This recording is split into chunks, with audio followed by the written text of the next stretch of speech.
क्या निष्ठा का ये मतलब था कि वो दोनों बहनें थीं? सब एक टक निष्ठा को घूरे जा रहे थे और उनकी नजरों से बचने के लिए निष्ठा सर झुकाकर बैठी हुई थी। माहिर और मिहिर के मन में एक ही ख्याल चल रहा था। वो दोनों ही 21 साल पहले की बातों को सोचने लगे जब वो दोनों साथ थे। रिपोर्ट कब मिलने वाली है? अनिकेत ने निष्ठा को देखते हुए सवाल किया। निष्ठा कहती है, हमें 1 हफ्ते बाद रिपोर्ट मिलने वाली है। मिहिर की नजर बार बार माहिर पर जा रही थी, जो बहुत बेचैन हो रहा था। उसे देखकर उसका दिल मचल रहा था। तुम दोनों कब से एक दूसरे को जानते हो? माहिर निष्ठा से पूछता है। उसका सवाल सुनकर निष्ठा ने अपनी मुट्ठी बंद कर ली। उसे पक्का यकीन हो गया था कि माहिर उस पर बहुत गुस्सा करेगा, लेकिन उसे अब सब बताना ही था। निष्ठा कहती है, वो हम दोनों इंदौर में मिले थे। माहिर कहता है, लेकिन तुम हर वक्त मेरे साथ थी, फिर तुम उससे कहाँ मिली थी? मिहिर कहता है, आरोही भी उस टाइम मेरे साथ ही थी। निष्ठा बहुत डर गई थी। उसे अच्छे से पता था माहिर को वो सब बताएगी तो माहिर और मिहिर गुस्से से फट जाएंगे। निष्ठा बिल्कुल चुप थी। बोलो निष्ठा, माहिर फिर से कहता है। निष्ठा डरते हुए कहती है, आपको याद है हम अचानक से मीटिंग से बिना बताए होटल पहुंच गए थे? माहिर आखिर कैसे भूल सकता था? उस वक्त जैसे उसकी सांसें थम गई थी और उसी बात पर उसने निष्ठा पर बहुत गुस्सा भी किया था। निष्ठा आगे कहती है, हम उस दिन मीटिंग रूम से बाहर आकर गार्डन में टहल रहे थे। निष्ठा गहरी सांस छोड़ते हुए फिर कहती है, तभी कुछ लोगों ने हमें पकड़ लिया था और जबरदस्ती वहां से ले जाने लगे।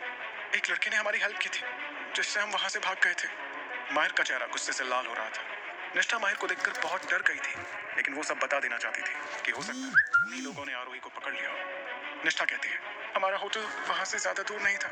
हम भागते हुए होटल के अंदर जा ही रहे थे कि तभी हम नित्या से टकरा गए थे। एक पल के लिए हम दोनों एक दूसरे को देखते ही रह गए। फिर नित्या ने हमारा हाथ पकड़ा और हम दोनों जल्दी से होटल रूम में जाकर छुप गए। हम दोनों पहली बार उसी दिन मिले थे। मिहिर और माहिर का चेहरा गुस्से से लाल हो गया था। इतनी बड़ी बात हो गई थी और नित्या और निष्ठा ने उन्हें कुछ भी नहीं बताया था। माहिर अपने गुस्से को कंट्रोल नहीं कर पाया और उसने निष्ठा पर बरसते हुए कहा, तुम दोनों का दिमाग तो ठीक है ना? इतनी बड़ी बात हो गई और तुम दोनों ने किसी को कुछ बताना भी जरूरी नहीं समझा। अगर तुम दोनों को कुछ हो जाता तो तुम खुद को समझती क्या हो आखिर? इस बात से तो अनिकेत भी नाराज था। अगर उन्हें कुछ हो जाता तो? निष्ठा रोते हुए कहती है, हम वो। माहिर गुस्से से कहता है, मुझे कुछ नहीं सुनना है निष्ठा। हर बार जिद करना अच्छा नहीं होता है। तुम मुझे बार बार उकसाया मत करो। निष्ठा रो रही थी।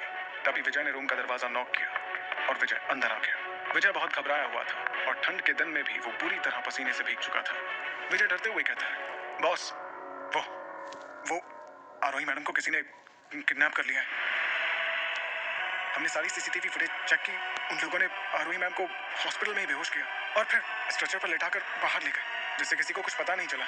बाहर उन लोगों ने मैम को एम्बुलेंस में डाल दिया और एम्बुलेंस वहां से निकल गई। विजय ने एक सांस में सब बोल दिया। उसे पता था आरोही को एक खरोच भी आई तो मिहिर किसी को भी नहीं छोड़ेगा। उसे ऐसा लग रहा था कि वो जिंदगी और मौत के बीच में झूल रहा था। मिहिर का गुस्सा हर सेकंड के साथ बढ़ते जा रहा था। वो किसी भी वक्त किसी पर भी फट सकता था। तो बाकी सब अभी तक क्या कर रहे हैं? उन्हें बोलो कि अभी के अभी आरोही को ढूंढे, मिहिर गुस्से में कहता है। विजय जल्दी से वहां से चला गया।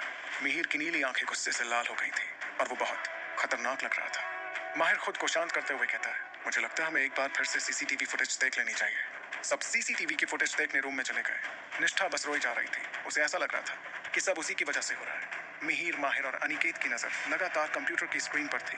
अनिकेत जल्दी से कहता है, हॉस्पिटल के बाहर की फोटोज दिखाओ। सब लोग ध्यान से देखने लगे। स्ट्रेचर को एम्बुलेंस में डाल दिया गया। फिर कुछ ही पलों में एम्बुलेंस वहां से गायब हो गई। हमें उस एम्बुलेंस को ढूंढना चाहिए अभी, अनिकेत कहता है। माहिर कहता है, ये कितने वक्त पहले की बात है? साइड में खड़ा विजय कहता है, सर आधा घंटा पहले मैंने सभी को एम्बुलेंस ढूंढने को बोल दिया है।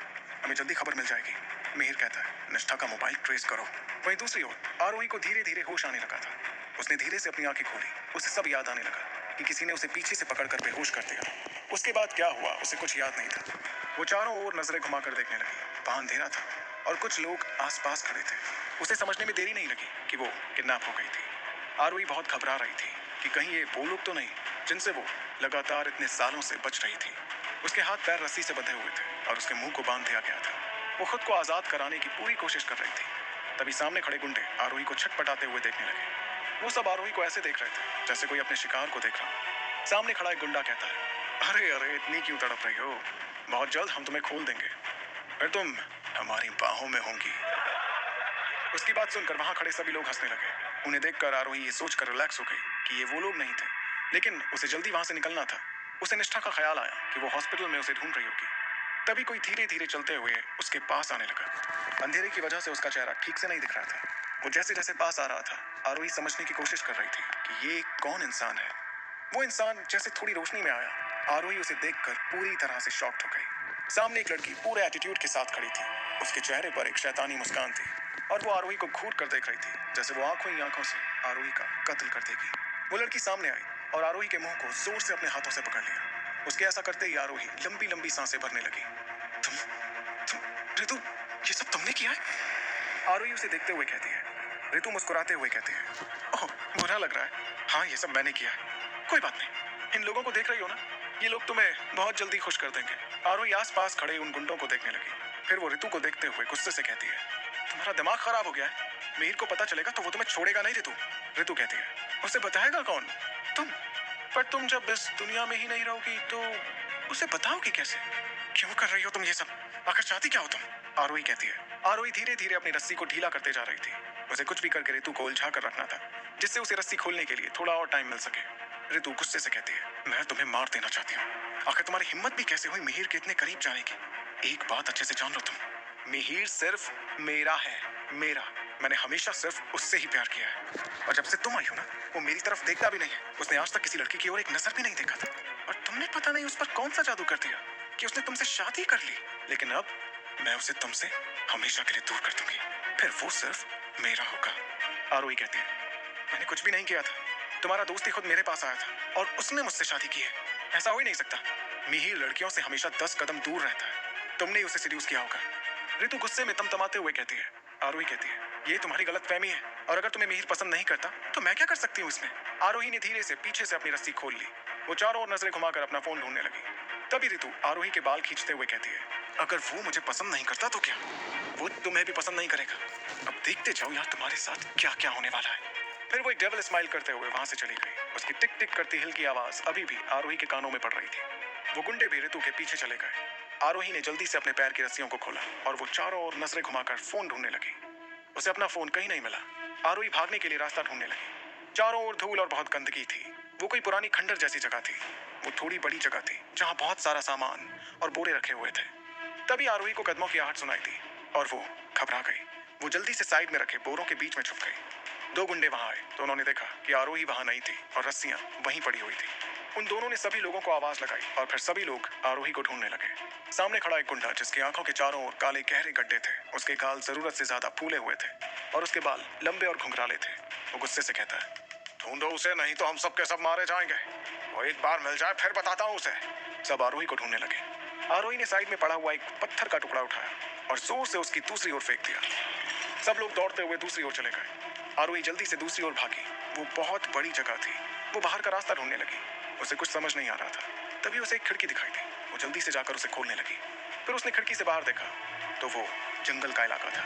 वहां पेड़ ही पेड़ दिखाई दे रहे थे। आरोही खिड़की के बाहर कूद ही रही थी कि तभी 2 गुंडों ने उसे देख लिया। उन्होंने कहा, वो रही, पकड़ो उसे। सब आरोही की ओर आने लगे।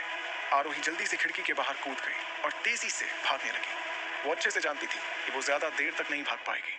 दूसरी ओर मिहिर पूरी तरह से अपने असली रूप में आ चुका था। उसके आसपास ऐसे लग रहा था जैसे बर्फीली हवाएं चल रही हों और जो भी उसके करीब जाने की कोशिश करेगा वो वहीं हमेशा के लिए बर्फ में तब्दील हो जाएगा। इसमें कोई शक नहीं था कि मिहिर आरोही को जरूर ढूंढ लेगा। पूरी दिल्ली उसकी थी, चाहे जमीन आसमान को एक करना पड़े, वो आरोही को ढूंढ कर रहेगा। मिहिर को जल्दी पता चल गया कि एम्बुलेंस किस ओर गई थी और निष्ठा के मोबाइल की लोकेशन भी वही बता रही थी। उसके सारे आदमी सिर्फ आरोही को ढूंढ रहे थे और हर पल मिहिर को खबर दे रहे थे। सब उसी ओर जा रहे थे जहां निष्ठा के मोबाइल की लोकेशन दिख रही थी। सब खामोश थे और अपने अपने ख्यालों में आरोही के बारे में ही सोच रहे थे। आरोही जल्दी से जंगल के अंदर पहुंच गई थी। गुंडे चारों ओर फैलकर आरोही को ढूंढ रहे थे। आरोही जल्दी उस जंगल से निकलना चाहती थी क्योंकि शाम हो गई थी और अगर वहां से वो नहीं निकल पाई तो वो वहीं के वहीं फंस कर रह जाएगी। आरोही को हर चीज बचपन से सिखाई गई थी जिससे वो मुश्किल भरे वक्त में खुद को प्रोटेक्ट कर सके। वो चारों ओर देखकर रास्ता ढूंढने की कोशिश कर रही थी।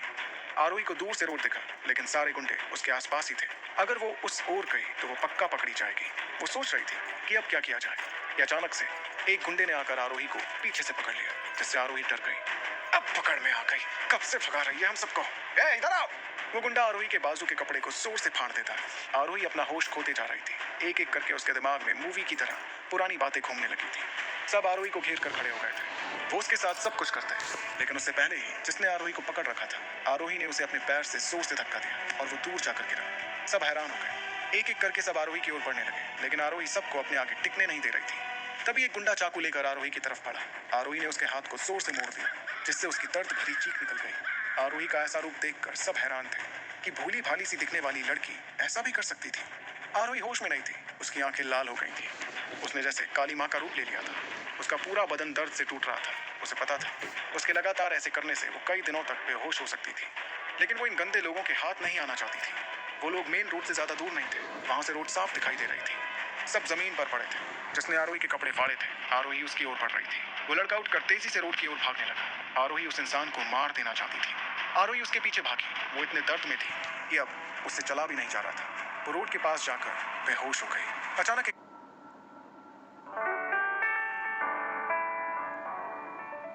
रोड पर खड़ा लड़का हैरानी से आरोही को देख रहा था। वो लड़का कोई और नहीं, मिहिर का दोस्त अभय ही था। वो आरोही को ऐसी हालत में देखकर हैरान था। अभय ने आरोही को उठाकर कार में बैठाया और जल्दी से कार हॉस्पिटल की ओर ले गया। वो मिहिर के पास कब से कॉल कर रहा था, पर मिहिर फोन ही नहीं उठा रहा था। सभी आरोही को ढूंढ रहे थे। उन्हें निष्ठा का फोन रोड पर पड़ा हुआ मिला था, जो उस टाइम आरोही के पास था। अभय ने विजय के पास कॉल किया। उसे मिहिर पर बहुत गुस्सा आ रहा था कि आखिर वो इतना लापरवाह कैसे हो सकता था। विजय की कॉल रिसीव करते ही अभय गुस्से से कहता है, मिहिर कहाँ है? उसकी आवाज सुनकर विजय हैरान था। अभय कभी इतने गुस्से में नहीं रहता था। वो मस्त मौला इंसान था और उस पर इतना गुस्सा सूट नहीं करता था। अच्छा वो यही है, विजय ने जवाब दिया। अभय ने आरोही को देखा और वापस से सामने देखते हुए कहता है, फोन दो उसे अभी। वो सब कार में बैठे हुए थे। विजय पलट कर मिहिर को देखते हुए कहता है, बॉस अभय सर आपसे बात करना चाहते हैं। मिहिर गुस्से से विजय को घूरने लगता है। तुम्हें क्या हर बात समझानी पड़ेगी? मिहिर अपनी ठंडी आवाज में कहता है। जाहिर था वो उस वक्त सिर्फ आरोही को देखना चाहता था, बाकी दुनिया से उसे कोई मतलब नहीं था। अभय भी मिहिर की आवाज सुन सकता था। अभय कहता है, उसे कहो आरोही मेरे पास है। विजय हैरानी से मिहिर को देखने लगा। विजय जल्दी से कहता है, बॉस आरोही मैम अभय सर के पास है। कार में बैठे सब लोग हैरान हो गए। मिहिर ने जल्दी से फोन ले लिया। मिहिर गुस्से से कहता है, कहाँ हो तुम दोनों? तुम इतने लापरवाह कैसे हो सकते हो मिहिर? तुमने आरोही को अकेले क्यों छोड़ दिया था?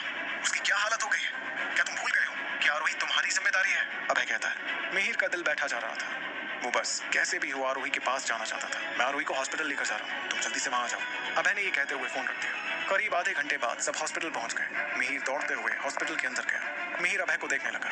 अभय उसे देखकर बिना किसी एक्सप्रेशन के कहता है, अभी डॉक्टर से चेक कर रहे हैं। पीछे से अनिकेत, माहिर और निष्ठा भी आ गए। निष्ठा के आंसू अब भी थमने का नाम नहीं ले रहे थे। उसे यही लग रहा था कि ये सब उसी की वजह से हो रहा था। मुझे उससे अभी मिलना है, मिहिर कहते हुए अंदर जाने लगा। अभय उसे रोकते हुए कहता है, कहाँ जा रहा है? अभी आरोही का ट्रीटमेंट चल रहा है, तू अंदर नहीं जा सकता। मिहिर गुस्से से कहता है, मैंने कहा ना मुझे उससे अभी मिलना है। अभय ने उसे कसकर पकड़ लिया। पागल मत बन मिहिर, अभय उसे रोकते हुए कह रहा था, पर मिहिर किसी की भी बात सुनने की हालत में नहीं था। वो बस आरोही को अपनी बाहों में भर लेना चाहता था। इस वक्त माहिर मिहिर की हालत अच्छे से समझ रहा था, क्योंकि अगर वो उसकी जगह होता तो वो भी वही करता जो मिहिर कर रहा था। निष्ठा मिहिर को रोकने के लिए जल्दी से मिहिर के पास गई। ये आप क्या कर रहे हैं? निष्ठा कहती है। अभय निष्ठा को आंखें फाड़ कर देखने लगा। उसके मन में एक ही सवाल था, अगर आरोही अंदर है तो ये लड़की कौन है? निष्ठा और कुछ बोलती उससे पहले ही डॉक्टर बाहर आया। सब डॉक्टर को देखने लगे। डॉक्टर बहुत सीरियस लग रहा था। निष्ठा डॉक्टर को देखते हुए कहती है, नित्या नित्या ठीक है ना? वो ठीक से बोल भी नहीं पा रही थी। हाँ वो अभी ठीक है, लेकिन उन्हें रेस्ट करने की जरूरत है। आप उन्हें कोई भी ऐसी चीज नहीं बोलेंगे जिससे वो अपने दिमाग पर जरा सा भी प्रेशर डालें। अंडरस्टैंड? डॉक्टर कहता है। वैसे क्या आप उनके हस्बैंड हैं? डॉक्टर मिहिर को देखकर कहता है। मिहिर तो जैसे होश ही खो बैठा था। वो सिर्फ आरोही को देखना चाहता था, लेकिन ये सुनकर कि आरोही ठीक है उसे राहत मिली थी। वो बिना कुछ बोले वहां से सीधे रूम में चला गया। उसे जाता देखकर अभय डॉक्टर से कहता है, जी वो आरोही के हस्बैंड है, वो थोड़ा परेशान है। डॉक्टर कहता है, मुझे उनसे बात करनी है या फिर पेशेंट के मम्मी पापा से? अभय कहता है, वो अभी यहाँ नहीं है, चलिए मैं आपके साथ चलता हूँ। अभय डॉक्टर के साथ चला गया। माहिर निष्ठा को देखने लगा, जिसने रो रो कर अपनी आंखें सुझा ली थी। उसे अभी भी निष्ठा पर बहुत गुस्सा आ रहा था कि निष्ठा ने उससे इतनी बड़ी बात छुपाई ही क्यों। लेकिन उसने खुद को शांत किया और निष्ठा को गले लगा लिया। वो जानता था कि आरोही की जगह निष्ठा भी हो सकती थी। वहीं मिहिर एक टक आरोही को देखे जा रहा था। उसने कसकर आरोही का हाथ थाम रखा था। उस वक्त उस पर क्या बीत रही थी सिर्फ वही समझ सकता था। किसी से ना डरने वाला मिहिर अपनी आरोही को खोने से डरता था।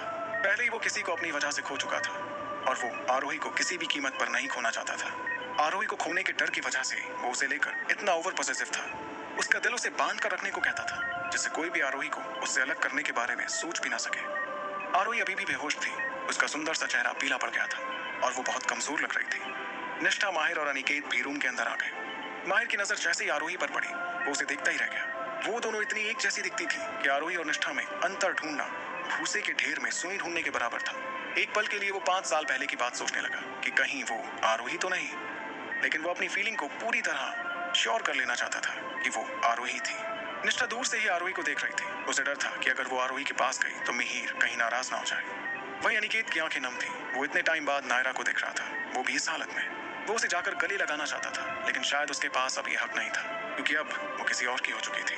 सब अपने अपने दिल में उठ रहे जज्बातों को अपने अंदर छिपा रहे थे, क्योंकि वहां कोई नहीं चाहता था कि उसकी दिल की बात कोई जरा सी भी सुन ले। कुछ देर की शांति के बाद नर्स अंदर आई और उसके पीछे अभय। आप सब प्लीज बाहर जाइए, पेशेंट को अभी रेस्ट करने दीजिए, नर्स सभी को देखते हुए कहती है। लेकिन मिहिर तो जैसे सुन ही नहीं रहा था। अभय मिहिर के पास गया। मिहिर, मुझे तुझसे बात करनी है, अभय कहता है। मिहिर जैसे होश में आया, अचानक से उसके भाव बदल गए और उसके चेहरे पर हमेशा वाला कोल्ड एक्सप्रेशन आ गया। आरोही की जिसने ये हालत की थी, वो उसकी जिंदगी नर्क से भी बदतर बना देना चाहता था। मिहिर ने अभी कुछ भी नहीं कहा और रूम से बाहर आ गया। 10 मिनट बाद ही सब आरोही के साइड वाले रूम में बैठे हुए थे और रूम में एकदम सन्नाटा था। अभय को विजय ने सब बता दिया था, इसलिए वो जान गया था कि उन चारों की सिचुएशन बहुत खराब थी।